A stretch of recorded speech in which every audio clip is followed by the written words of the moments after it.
before this year started, I decided I wanted to go a little old school and tell testimonies, and so I began to pray about that and how we should do that. And as you were here about a month and a half ago, we did our first one, This Is My Story, and Greg Woodward shared about an event that happened in his life that changed the course of his life. It was a pivotal circumstance. And today we want to do that as well, and so I've invited Robby Faircloth and Marshall Faircloth to join me. So if you guys can come on up and join me up here. Robby and Marshall, this is a father and son, and so we are glad that they're going to share their story with you. I think it'll impact your life. But also, before I do that, I wanted to introduce Londa Faircloth, which is Robby's wife, Marshall's mother. So everybody say, hey, Londa. And then Ruthie, that you may have seen playing the violin with our worship team. She's recently married to Marshall, and she has been a great addition to our church as well. So everybody say, hey, Ruthie. Hey, Ruthie. All right, so we're excited about today. Robby and Marshall. Marshall plays in our worship team as well, and Robby is a member of Heritage Church over in Moultrie, Georgia, and a thriving church that has got some exciting things going on. And so why don't we start by you just explaining maybe what you do, like where you work and that sort of thing. Before we do that, can I make a statement? Yes, you can. The only reason I came today is because of Chris. I've heard that he can make anybody look good here, and he'll cover you if you don't know the answer to the question. So I just wanted to. Well, that's pretty generous. We'll see if that works or not. I think you'll do great. This is Marshall Faircloth. Yeah, I'm Marshall. You all? I'm on. Okay, there we go. Yeah, I work with a chemical company here in town. I guess it was 6 or 7 years ago I moved to town, but I'm originally from Moultrie. Really started getting involved in Grace Point, I guess, a year and a half ago. Yeah, that's awesome. Intro. Robby, what about you? Tell us a little bit about yourself. I'm a retired mortician and worked in Moultrie, had a funeral home there for about 30 years with my father-in-law. And I'm happily married to my wife, Londa. I have 3 beautiful kids. Two sisters he has are older than he. And we've been in Moultrie all my life, and so that's sort of where I am, and I am retired. So. Well, I bet with your job we could get some more stories out of that, couldn't we? Yeah. So I'm glad you guys are here and been excited about you sharing your story for quite some time. So I want to take us back to, I know God's done amazing things in your lives over the years, but in particular when I was in December, Marshall and Ruthie were getting married, I began to hear about a story that was intriguing to me and just powerful. And Robby, you began to share, and as we had gotten to know each other, Marshall really was kind of hidden under the cover, and so there was a serious accident that occurred, to Marshall, and here's where I want to start with. Why don't you tell us what life was like before the accident? So that give us a kind of context of maybe where you were as a family, maybe where you were spiritually, and before the accident. Like Daddy said, I've got 2 beautiful sisters who were angels compared to me. So, but life at the Faircloth house was great. You know, I got saved at a young age, really spiritual family, great church. But I guess I was kind of at the rebellion stage. I knew who God was, but I thought of him as just a list of things I needed to do. I mean, I had a relationship with him, but it just wasn't what I wanted to do. As a teenager, you're, not really thinking. You're learning, you're figuring things out. I guess I was 17 at the time. So, but I mean, everything was good. Like on paper, everything was great. I mean, great family, great parents, sisters, church body. So. Big time athlete. Yeah. I played sports. So. Yeah. Awesome. Robby, what about you? Oh yeah, I mean things were going great in our family. We had 2 daughters in college. Marshall was a senior at the time in high school and very involved with the choir and doing things with that and football and baseball and everything. So everything was going well. He showed cows. We were an old farm family, and we had a little barn, so we had cows and hogs and sheep and goats and everything else. So my wife always wanted to be a veterinarian, but her parents wouldn't let her study that in school, so she did it after school, right after graduated from college. You sort of had it through your kids, but we had we were involved in like Marshall said, a great church and active there. And Marshall was in small groups. We were in small groups. We attended regularly and were involved in leadership there. And so everything was going great at the time when this thing sort of happened. It snuck up on us. Yeah. Things that happen like that's how you can, plan for it. So why don't we jump into what happened? And so I know both of you have a little bit of a different version of your experience that day. So Marshall, we'll start with you. Why don't you explain what was going on that day, what happened, and give us a lowdown. Yeah. I guess it was a Wednesday in October, senior year of high school. It was after school. I was working on the farm, feeding cows, and I think I was on the tractor, and we had a little Polaris four-wheeler that we would ride around the farm, and had my camo pants on, just another afternoon doing chores, and I guess I'll go into the intro. Well, long story short, had a four-wheeler accident. I was working. I didn't have a helmet on. I wasn't playing. I was just working. Well, I guess I accidentally hit a ditch or something happened. I don't remember. But the right front wheel broke off the four-wheeler, threw me off. The first thing that hit was my head. And from that moment, and really a few hours before, I remember nothing for a while. EMTs get there, take me to the hospital. I was unresponsive, and I'll let Daddy tell his spiel of that kind of transition of stuff. But went to the hospital, and we didn't know what was going on, but ended up having bleeding in my brain. So a lot of pressure and was swelling, and I was completely out of it. Was in ICU for 2 or 3 days and unresponsive. The doctors didn't really know if I was going to be a vegetable or die or what was going to happen. It was just really up in the air because that's a very intricate thing, the brain. But I guess I was in the hospital for a week and a half or two, and I'll dive into this later, but it was like you hit reset. I couldn't speak well. I woke up, and I couldn't see out of my eye. I almost lost my eye. It was just a miracle that I didn't, but I remember waking up in the hospital room. This is the first thing I really remember, and I woke up and I couldn't see out of my left eye because it was that was the first thing that hit. And then I looked to my right, and just everything hurt. I didn't feel any broken bones, but everything just hurt tremendously. And then I remember looking to my right and saw a lady, and I said, "Where am I?" And she said, "You're in the hospital. You had a four-wheeler wreck. You've been here about 2 weeks."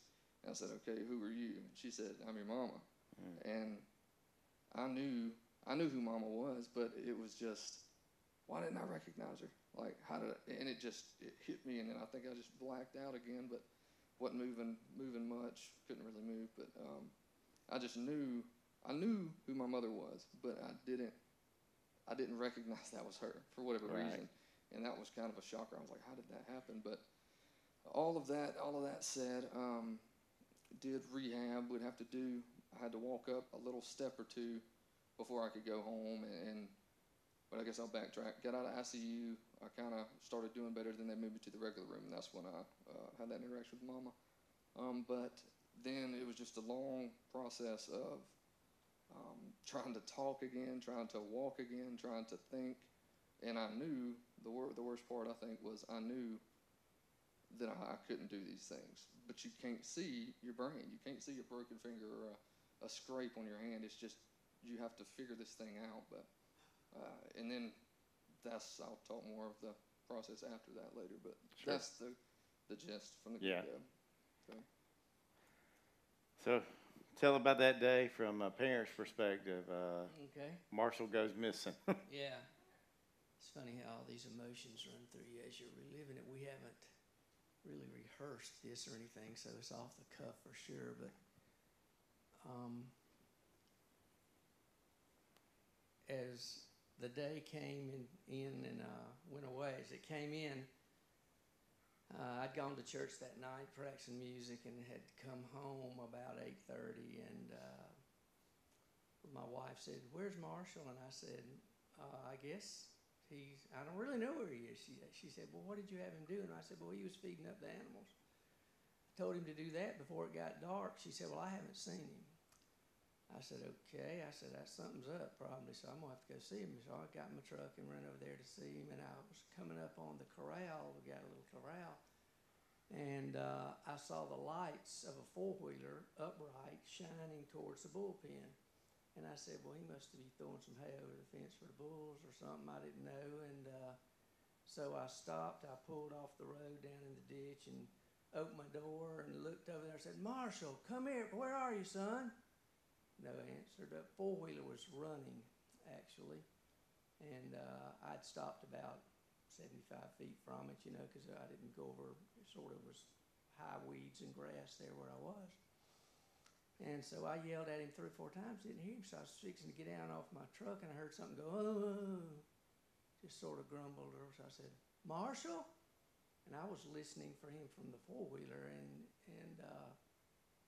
he responded again with a groan, and so I looked down. I heard the groan coming from under my truck, and I looked under my truck, and there he was, under my truck. I didn't know I was going to cry, but anyway. I had pulled out down in that ditch, guys, and Marshall's head was the first thing I ran over with my truck. And then I kept going, and the last thing to go under my truck were his feet. And his head was right above the rear end, the rear axle. His feet were under the seat there. I had straddled him, perfectly straddled him. I thought I'd run over him, but I had not. He was already laying on the ground. And when I rode over him, I straddled him, and I did not hurt him. Isn't that a miracle? I just thank Jesus for that.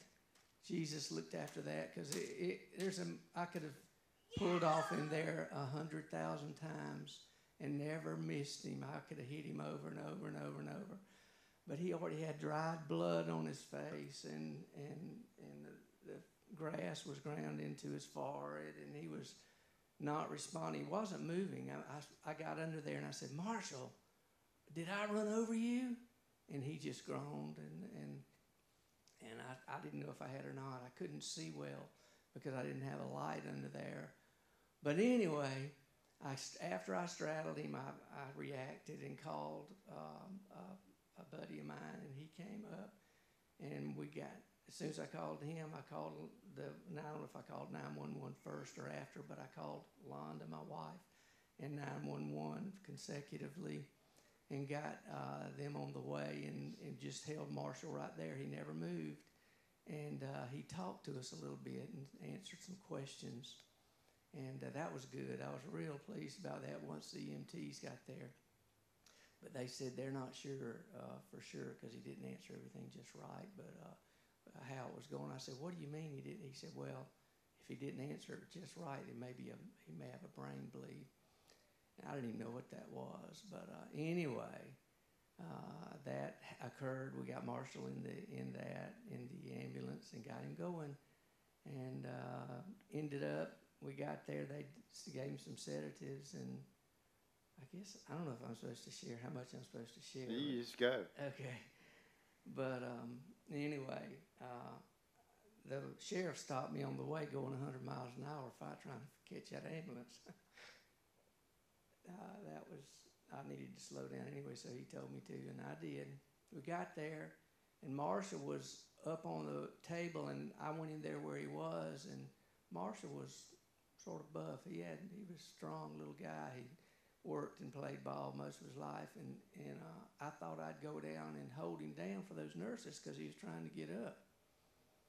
And I tried, and he just overpowered me, and I had to leave, because I knew that he needed them. They'd been in that situation before and they knew what he needed. I did not. So I went out, and when I went out into the room, there were people there, probably as many here, probably more than are here now, in the emergency room. And I had called my 2 prayer warriors on the way there and said for them to pray. And anyway, they ended up out there, and I went out there, and I was so glad to see them. They said, "How's it going?" And I just burst out crying. I didn't usually cry. But anyway, I'm sorry to cry today for you guys. But anyway, I just wanted to say that they found out that he had a brain bleed, shipped him to a car, some type of special care in Thomasville. What was it called, Mama? Trauma Center, that's what it was. And he was there for a while, so I don't know how much more we go, but that's the event. I think everybody's mesmerized by the story. So, well, one of the things too that I wanted you to mention too is, you know, y'all had 2 trucks on the farm. Is that where you were going? Okay. You know, 2 trucks on the farm. So tell about that a little bit. Look, if you cry, look, I'm already teared up, so we're good. So if you, it's just part of the story. Well, yeah. Well, we had 2 little trucks, a little Toyota Tacoma, a little Toyota T100. And the T100 was a 4-wheel drive, and the little Tacoma, if you guys know, is just a little low to the ground thing.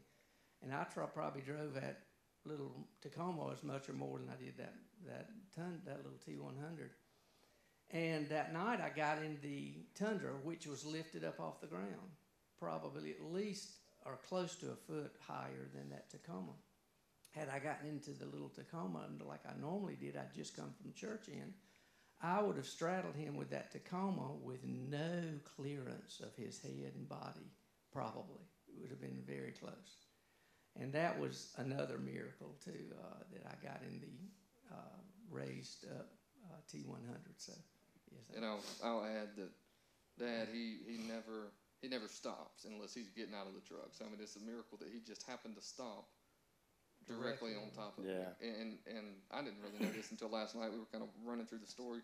I thought my feet were kind of sticking out of the front of the truck, so he just barely ran over me. No, he pretty much ran over me the entire length of my body, 6 feet tall. He completely straddled me, and that's a miracle in itself. Yeah. On top of him not taking the truck, he always gets in. So. And one of the things you guys were sharing with me I thought was interesting, even though you were in the other truck, the clearance wasn't that great because when your friend came out, well, tell that part where just kind of, because not only have you straddled him, now you've got to drive off and not run over him. See how much he remembers it better than I do. That's great. I guess what we're talking about there is that I had to get a fella there to hold his head down so it wouldn't hit the rear end of the bumper or whatever, because it was probably 6 inches clearance. I don't really know, maybe that. And I had to get him there before we could move him because he was totally under the truck, and we had to sort of slowly ease him up. I was afraid he's going to get up or try to sit up and get hurt as I went off of him. Yeah. Well, the recovery in any form is difficult, whether it's emotional, mental, physical. And I know you went through all of that and spiritual recovery through all this. So I want to talk a little bit. Let's talk about your injuries. And Marshall, tell us about how that affected you, just kind of working through that long process, you know, from the injury to your eye to the brain trauma to, you know, spiritual issues that came about. Yeah. I think the first thing that kind of comes to mind is I thought I knew what pain was. I'd broken 2 fingers and been kicked by cows. I mean, I thought, you think you know what pain is. And then every second that I was awake and I was seeing if somebody snapped their fingers, it sounded like a shotgun in my ears. And it was just, everything hurt, everything was painful. And when I said earlier that it was like you hit reset on my brain, literally I was sitting there thinking I knew who my family was. I knew things, but then again, I didn't know. And it's something from going, my mindset before this was, I could do anything I wanted to. If I wanted to go run a mile, I would do that. If I wanted to go play football, I'd do that. If I wanted to sing, I would do that. Well, all of a sudden, I can't do any of those things. And I'm kind of talking. I just know that, I was kind of slurring my words, and that's frustrating because I knew that it was happening, but I didn't know how to fix it. And I guess from there, when I started remembering things in the hospital, did the rehab thing, and it was just, it was almost like torture because, I would know I would do these little mind games, you know, the little circles that you saw on the outside, you try to get to the center. Well, it was so frustrating because the nurses would come in and ask how I was doing, how I was feeling. I was like, oh, I'm okay, because in my mind, I was still the guy that could do anything I wanted to, for the most part. And to all of a sudden, I would be doing these mazes and on the paper with a pen and just, oh, you're doing good. And then all of a sudden, I would say, oh, there's the opening. I need to go left. Well, for whatever reason, my hand would go right or hit the wall. And then when I realized there's something wrong with me, that's when I really started getting frustrated. And I guess the crazy part is because it was like I was reset, I wasn't necessarily thinking about God in that moment. I wasn't. And then I gradually kept getting better little by little, and then got to go home. And well, I'll backtrack, I guess. That same day with the maze thing, when my hand went the wrong way, there was a ball, one of those big bouncy balls in rehab, and the nurse said, all right, can you stand up and bounce this ball? And I'm like, yes, of course I can bounce this ball. That's a crazy question. I mean, yeah, of course I can do that. Stood up and I grabbed the ball and I went to bounce it, and it hit my stomach and just rolled 15 feet away.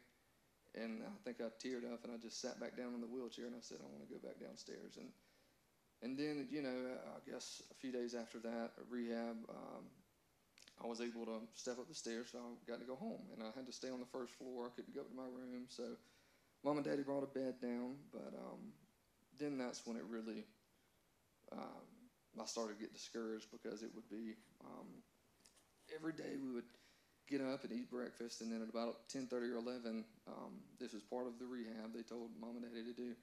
Mom would ask me, hey, well, what'd you have for breakfast? Or what day is it? Tuesday. It would be Sunday or something. I mean, I rarely got it right. And then the next question, well, what'd you have for breakfast? And I would think, yeah, you got to understand that this is hard to fathom, because I didn't understand that you can literally forget something and not know what you had for breakfast. And I know, or whatever it might be, I couldn't remember anything. And never had that problem. And then I'd say, Mama, I don't know. And she's like, well, it's okay. And then we would pray. And that was just extremely discouraging, because you know that you're disabled at that point. You know that there's a big issue going on, and you don't know how to. I mean, it's not like a muscle. You can just sit there and see it and feel it working. It's your brain. Right. But I guess the process of that, and just friends would come to see me, and people would come over, and then they would come back and say, oh, it was good to see you last time. I was like, you were here? And that was just really frustrating. But then there was this moment. Am I going? No, you're good. You're good. Okay. I guess there was this moment. And like I said, you hit reset. And I was thinking about all kind of things. My brain was just all over the place. I just still wasn't feeling well. And I was just sitting on the porch, and it was one of those days. It was the afternoon. And Mama had done the questions, well, what'd you do? We'd watch the same movie over and over again. And then I would try to say what happened in the movie. And I was just broken down, and was sitting on the front porch in a rocking chair. And I just started crying. And in that moment, I knew, I mean, I was lost. Even though I was saved, I had no idea. God did not come into my mind until I was like, God, I need your help. Are you there? Because I was sitting there thinking about the universe and creation, and literally trying to remember and relearn this stuff. And then, I mean, I was as broken as you can be, mentally, physically, and I just said, I need some help, and I was crying. And then Mama came out, and she said, what's wrong? And I told her, Mama, why can't I remember why can't I remember things? What's wrong with me, you know? And then that's when I prayed. She went back inside, and I prayed, and it was right at sunset. And if it was there or not, I don't know, it just seemed like the sunset was hitting the clouds and kind of made a cross. And you got to understand, I didn't know really anything that was for sure. It was like, well, what'd you have for breakfast? I don't know. I didn't know really anything was for sure. And then in that moment, I knew that God was real. And even though I knew beforehand, but in that moment, I just had a peace, and I hadn't had a peace at all the entire time. And I was like, okay. And I stopped crying. I was like, okay. I don't know how to describe it. I just felt something. I felt that's real. And I didn't know, I guess, in a sense, I was kind of asking blindly for help, because I was like, well, is he real? I know Mama's been praying and all this stuff. And I knew, but then again, I didn't. So that was just the kicker for me, and I just had a peace. And then, believe it or not, like from that moment on, I really started getting better. I mean, not instantly, but there was progress, and I started to get 1 out of 10 things right in a question, of remembering something. But that's when it kind of started getting better. But I guess I'll. No, that's great. I mean, I think that's pretty incredible because we all face discouragement, and part of the recovery process is working through that and finding courage to keep moving on. I think, part of your story is a place that we all are all the time, but we don't live in it, that we think we have other options that outside of God, and we really don't. But we got options and times to execute those options, right? Yeah, and really, it's because we take God for granted and we don't realize how dependent upon Him every day. I mean, just to sit here and breathe, we think, well, that's just automatic. Well, that can change like that because life is a vapor and it can be gone. And I think sometimes God takes us to places where, we're forced to see that. I was going to add something to this as I was sitting here reading. Anyway, we got to understand that this is my baby boy. Had 2 girls and then a baby boy we prayed for. I really was wanting a girl. They were so easy. I didn't realize how I was missing after I had them. But when I finally got him, he was special. Y'all know what I'm talking about. Some of you men out there got mamas that love you. Anyway, what I was going to say is this guy, it's been all his life getting ready, I'll say, to go to college, and he was fixing to go to college. He was a senior in high school. He started on the baseball team, kicked footballs for the Packers, and played with the Packer football team. And he was the star in the play, the chorale play, or whatever. What is it called, Mom? Musical, that's what it's called. He was a star in that. So he had all these things going, and you know what?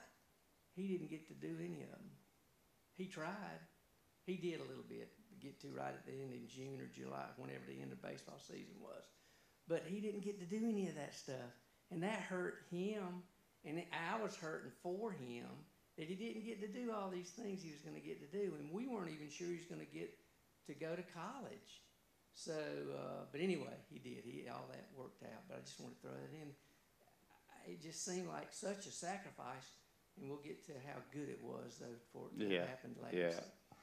Well, I want to go back to, because you said something that I thought when you and I were driving to go meet with your dad this week that I thought was really powerful. You were talking about what you learned about God and that relationship, and you made a statement that you said you learned to seek the planner, not the plan. And I thought that's a preaching moment because I think that's what we're doing. But explain that statement where you learn to seek the planner, not the plan. Right. I mean, like I said, growing up, you think that, or in my mind, it was like, okay, I'm a Christian, and I, had a spiritual experience, got saved when I was young, and then the time as a teenager growing up, you might think that, all right, I'm a Christian, I can't do this, I can't do this, just like we've talked about here and you've preached on. But then, I was very, I guess you would call it, confident that I could go do whatever I wanted because I didn't have an issue. And then all of a sudden, get knocked back like that, and at the end of it, I guess I realized, and by all means, I'm not perfect now, but I just realized that, God's not going to leave you. Even when things are great and when they're bad, He's going to be there when you don't know who you are or where you are. He's going to be there. And that's kind of when after I started getting better, and it took about a year to get back to 90% of what I was before. But then that's when I realized why. And I said a list of things to do. People seek God's plan, like, I got to be on God's plan, got to do this. Well, then I just got to thinking, and it kind of hit me, why don't I seek the author of the plan instead of this plan? Because if you're with the author, you're not going to miss the plan. And it kind of just set in with me. And then I really, for my college years, really sought out God and who He was, and to understand who was I to deserve being alive for one, because I didn't think I was. I guess none of us are, but he thought differently, and it's not something, God did to me. He was there through it. I mean, it wasn't God's fault that I got in this accident. It happened, and He was there. And I know we say, God, He's going to use this or do that for whatever, but I'm like, well, He already has, because He's brought me out of it. And I guess after that, it really gave me a clear view of who God was. And just like anything, this whole deal, being here, speaking in front of you guys, we can convince ourselves that, oh, we're too busy with work. I mean, I moved to Douglas. We're busy. Oh, well, I can't do this. And then it's just like I was stagnant for a while. And then meet my beautiful wife. And I mean, that's another gift from God. I wasn't married, was kind of waiting for somebody that I believed might be there, but you never knew. And then He puts Ruthie in my life, and now we're married. And it's just, He's always there when it's good and when it's bad. And I know you hear that, but I mean, really, He's just saying, I love you. And just waiting. He's not going to go anywhere. Right. So I guess it just gave me a personal level or a different view of who He is as a father. That's great. I think it's a powerful word for all of us is to seek the planner, not just the plan.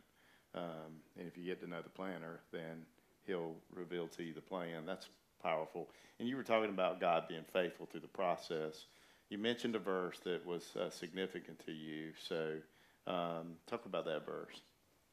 Verse in 1 Corinthians, that says God's not going to tempt you more than you can, or beyond what you can bear. And before this accident, I guess everybody would think, oh, well, when the enemy comes, he tempts us with sin or whatever. I mean, but that could also be put you through trials and tribulations of an accident or a hard time physically, or just like Greg Woodward said last time, just something like that. It's not necessarily a temptation, but it's a struggle. He's going to be there. He's not going to let you go through something that he's not going to let you come through. Yeah. I mean, He's always there. And I guess that really set in with me, because in that moment you think there's no hope. You think there's no, okay, you read that verse and it's just, well, I'm sitting here, I can't even remember what I said 2 seconds ago. Well, we got the verse on the screen.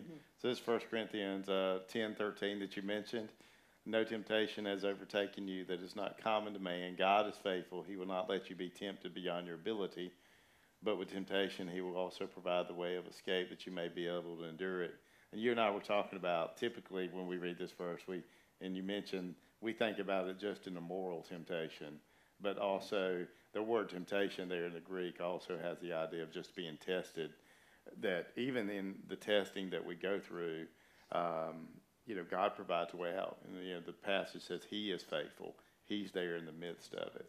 And that's a powerful truth for all of us. So not just your moral temptations, but also just your circumstances that you face. God's faithful in the middle of that, and He provides an escape. He provides a way out. I thought was very significant. I wanted to get to, as parents, Robby, what did you deal with in light of he's discouraged and you're facing uncertainty? So talk to us a little bit about how you guys face uncertainty and what was going on with you guys as parents.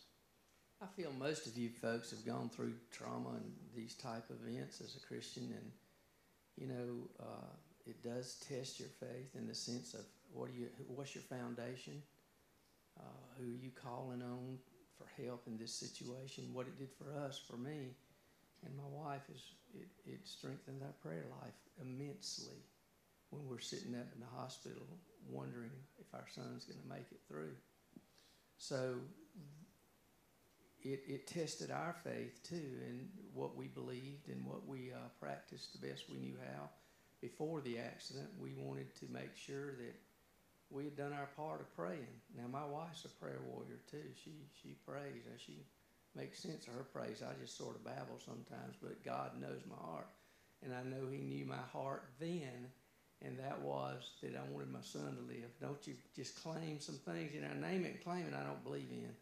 but then again, when it's the words that are coming out of your mouth, you want it to be fruitful for God and fruitful for your son. And I proclaimed that he's going to be well and that he's coming home and that we're going to be okay. I think that's sometimes how you get through things. You think positive thoughts instead of all the what if and why me and all that. So that's sort of what I did in that situation, is buckle down and prayed and just was there for and with Marshall. One of the things when we were having lunch that I thought was significant that you mentioned going through this process was that you said being a follower of Jesus doesn't give us immunity to difficulty. Talk about what you were communicating with that. That's a powerful statement, because I think sometimes we think, hey, just because we are following the person of Christ, that all of a sudden things should be smooth and easy when he's never promised that. Well, I just sort of look back at Job and all his trauma and all his that he went through, that he never forsook the Lord, and that's what I wanted to do, is not to keep the faith.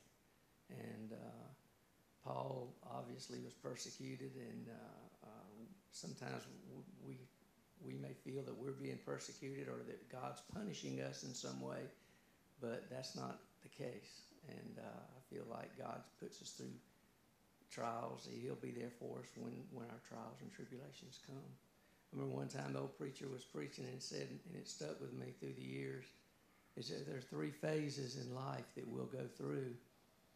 And y'all remember in the Old Testament, I don't remember the story exactly, but a guy had fallen in a pit, and he preached on the pit, and that we're going to either be in a pit in life, or we're going to be pre-pit, fixing to go and have a pit event in our life, or we're going to be post-pit, which is after, just coming out of something.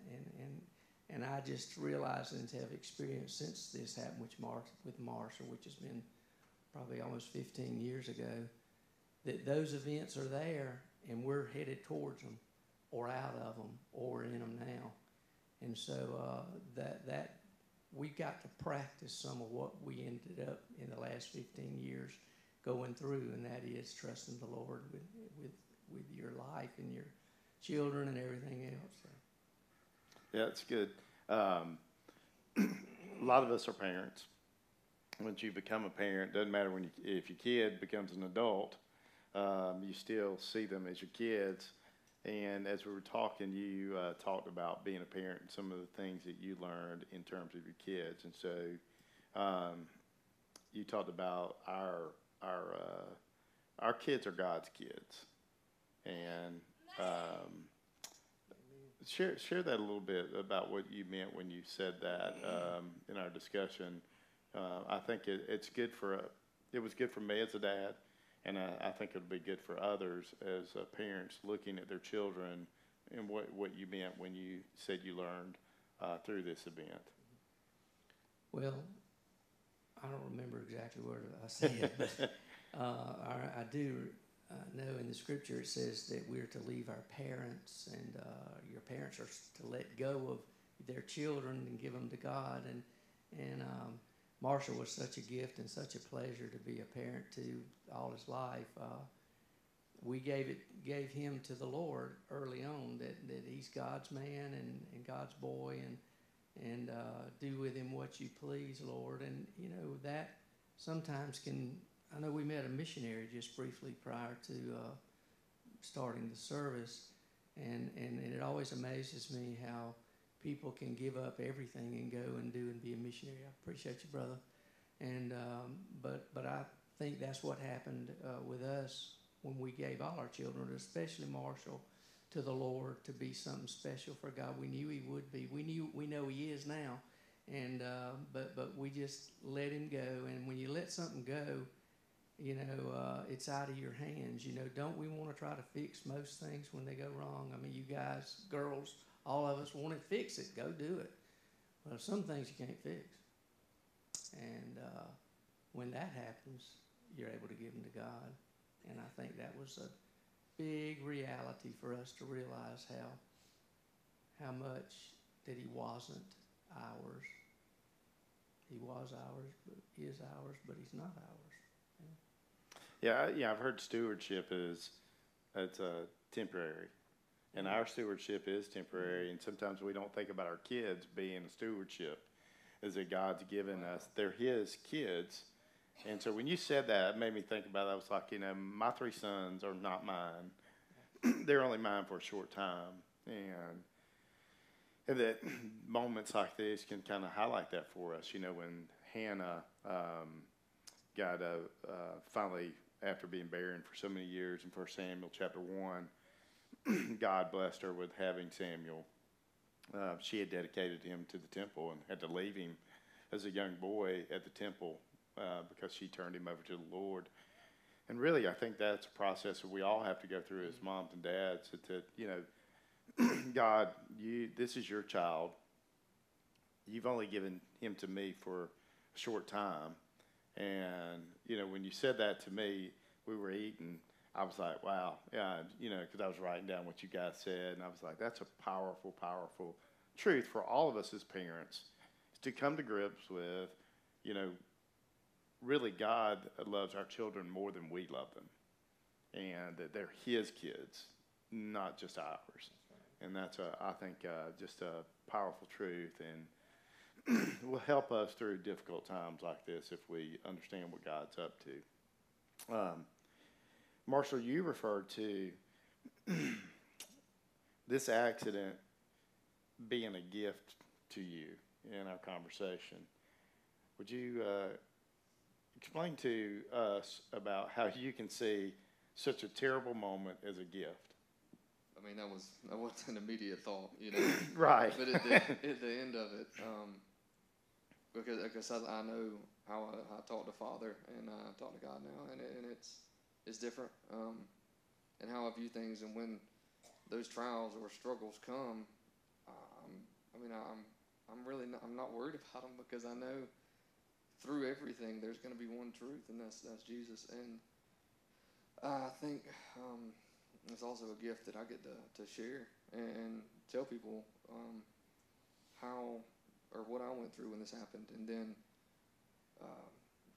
if they're going through the worst time in their life, I can say, hey, it's all right. There's somebody there with you, even though you might not see it or you might not know who you are or whatever it is. But yeah. It's a gift to be able to have that to tell people. So I guess that's what I meant. Yeah. And, I would think a lot of us, just looking back, we see it as a gift. The moment, it feels like a curse. Yeah. But God is at work. I had a really good friend that died like in 1998, and probably the person in my life that I would say, being around that person, that guy, he knew God in a way that I didn't know him.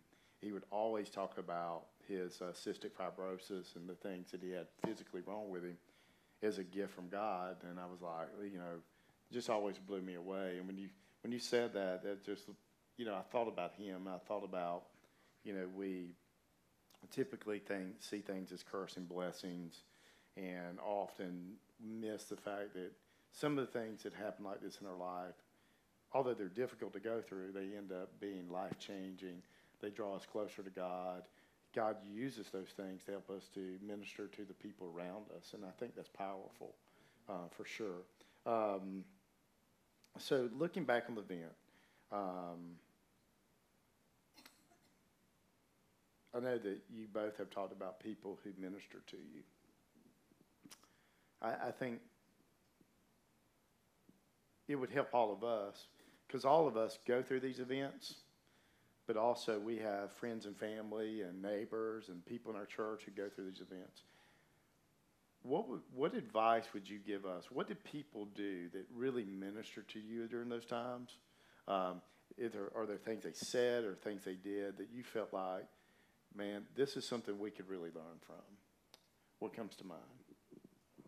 I mean, first thing I would say would be prayer, the power of prayer. And you hear how many people pray, and I've been on some mission trips all around the world that were praying continuously for me and Mom and Daddy, and that there is power in that. And I know we all want to believe that, but I'm telling you, that was real. And I think that was kind of the big thing, immediate thing you see, or I saw. Yeah, Yeah, same thing. What would we do without our brothers and sisters in the Lord? What would we do is to turn to Scripture and study Scripture and try to come up with, why, what's going on? What am I to learn out of this experience? I know you're not going to waste it, Lord. So he didn't. He really gave us some praying people that prayed for a long, long, long time over Marshall and over our situation, and we're just grateful for the body of Christ. We're about out of time. I told you this would go fast, and there's so many things too that you guys we've talked about. Things I heard at the wedding, just the incredible things. For people who may be in the pit at the moment, what would you say to them to encourage them today? So I'll let both of you answer that question. What would you say to the person who's here? They're just, they're in the pit. They're wondering what God's doing. What do they need to do? How could you encourage them today? I guess first would be you're not alone. Even all the facts might make you think otherwise. You're not. Don't believe that, because that's just the enemy saying, "Hey, you're alone," but you're not. And then second, don't lose hope. Don't let the darkness be the darkness forever. Continue to seek out the light and know that it's there. And I'll tell you, that is a hard thing to do, to know that it's there when you're in the pit, when you're in that tough spot. It is very hard to see it, but he's there. That's great. Robby? I would just say that God's real, and he's can give you peace that passes understanding, and you just need to accept that peace that passes understanding, and he can give it to you. And secondly, probably I would say, don't give up on the brink of a miracle, because God can change things like that. Somebody's trying to rob you of your joy, rob you of your fruitfulness, rob you. Don't let him rob you. Don't give up on the brink of a miracle. Amen. Amen. I know Marshall and Robby would love to talk to you, so they'll be hanging around after the service. I want to say thank you just for coming and sharing your story. I remember hearing you guys talk about it in December, and I was like, that's a story that needs to be heard. That's a testimony that's powerful, just in a number of ways. And so thank you guys for being willing to come up here and sit with me on the stage and get in front of everybody on camera. And it's really encouraging to me, and just to see what God's done in your life. And I know he's not through with you, and I'm sure that it'll touch many people's lives. So would y'all give them a hand and thank them for sharing?